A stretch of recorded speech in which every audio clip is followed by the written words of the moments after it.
Assalamualaikum warahmatullahi wabarakatuh. Mari ngaji kajian manaqib babat Jepara Selendang Sutra tentang asal usul Bang Sri dan Joko Pleret.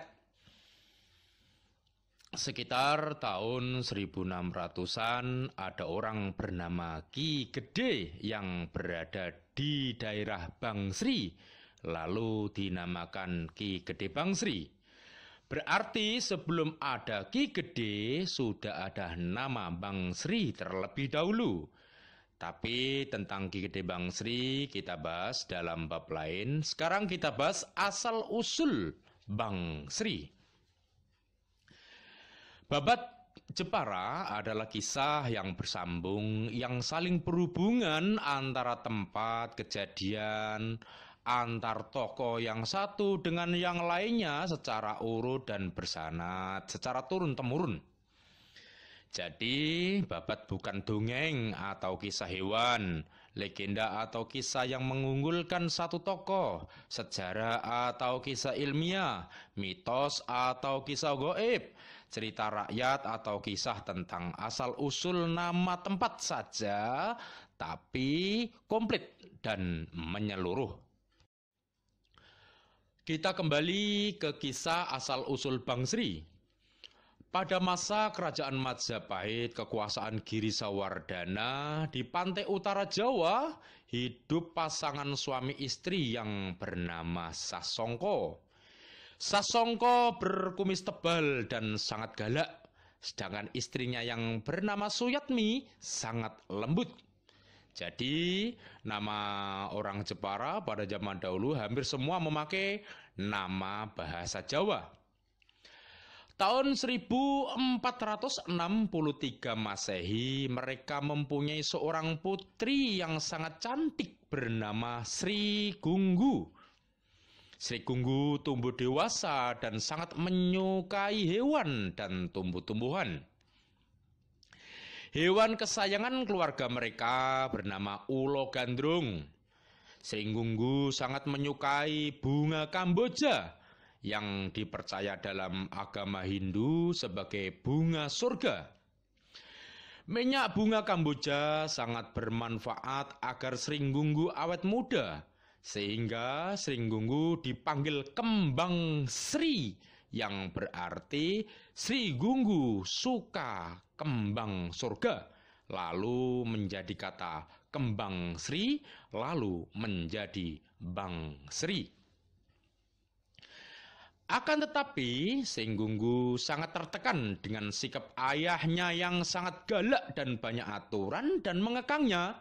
Meskipun tujuan kedua orang tuanya sangat bagus, karena agar anaknya aman dari gangguan siapapun. Akhirnya Sri Gunggu meninggalkan rumah tanpa pamit. Tahun 1478 Masehi datang seorang perjaka jenaka dari kerajaan Majapahit bernama Jaka Pleret yang sedang mencari keberadaan seorang empu sakti dari kerajaan Majapahit yang pindah ke Jepara bernama Raden Warongko, atau di Jepara saat ini dikenal dengan nama Mbah Jungworo. Makam saat ini di Desa Saripan. Setelah Jaka Pleret bertemu dengan Raden Warongko dan dia menyampaikan keinginannya untuk berguru, Raden Warongko menerima dan menyuruhnya mencari pohon yang bergetah putih. Setelah dia mengelilingi hutan Jepara untuk menemukan pohon yang dimaksud Raden Warongko, dia menemukan pohon tersebut di hutan di daerah timur Jepara. Pohon tersebut diambil getahnya, lalu ia buat permainan. Karena getah pohon tersebut bisa mengental dan lentur dan juga lengket, atau dalam bahasa Jawa dinamakan lukat atau luket. Sehingga orang mengatakan pohon itu pohon Jaka Pleret, lalu menjadi nama karet. Lalu cara pengambilan getahnya juga dinamakan dipleret. Kesenangan Joko Pleret pada getah pohon tersebut hingga ia lupa melaporkan hasil temuannya kepada Raden Warongko. Hingga suatu hari di hutan ia bertemu dengan seorang gadis cantik yang bernama Sri Gunggu yang pergi meninggalkan rumah tanpa pamit karena tidak tahan dengan keangkuhan bapaknya. Mereka jatuh cinta, tapi mereka sama-sama tidak berani pulang minta izin menikah kepada orang tuanya ataupun kepada gurunya. Joko Pleret akhirnya wafat, dimakamkan di Desa Sumosari, Kecamatan Bate Alit, Kabupaten Jepara dengan nama Makam Lukat atau Makam Luket. Sedangkan Sri Gunggu wafat dan dimakamkan di Kampung Bantenan, Desa Mbawu, Kecamatan Bate Alit, Kabupaten Jepara yang dikenal dengan nama Danyang Sundari. Kata Bantenan berasal dari kata ngemban ngembang kemanten yang berarti perjodohan. Akan tetapi situs makam Sri Gunggu saat ini berada di dalam rumah warga.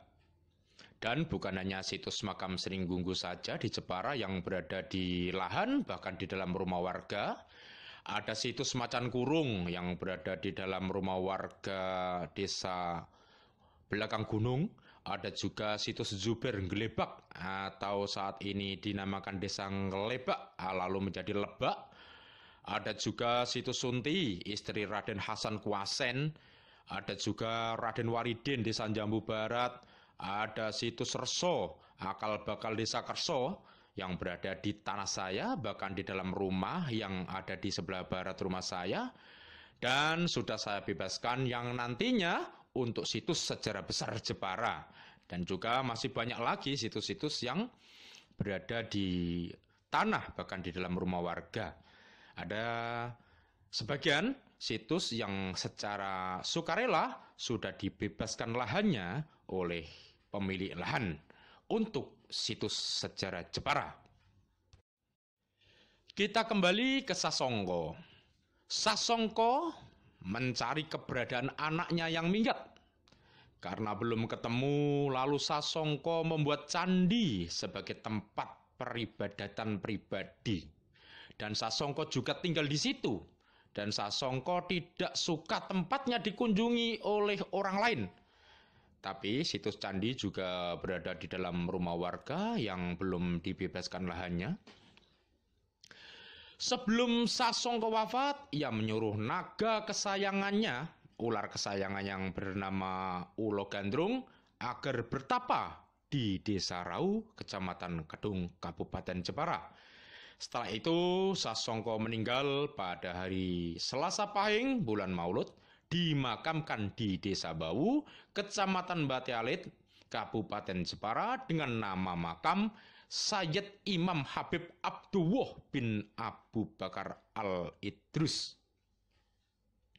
Sedangkan istrinya yang bernama Suyatmi wafat dan dimakamkan di Seculik, Desa Cepogo, Kecamatan Kembang, Kabupaten Jepara.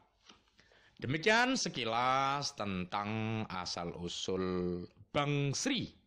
Kita ketemu dalam Babat Jepara Selendang Sutra Jawa, kisah yang lain. Assalamualaikum warahmatullahi wabarakatuh.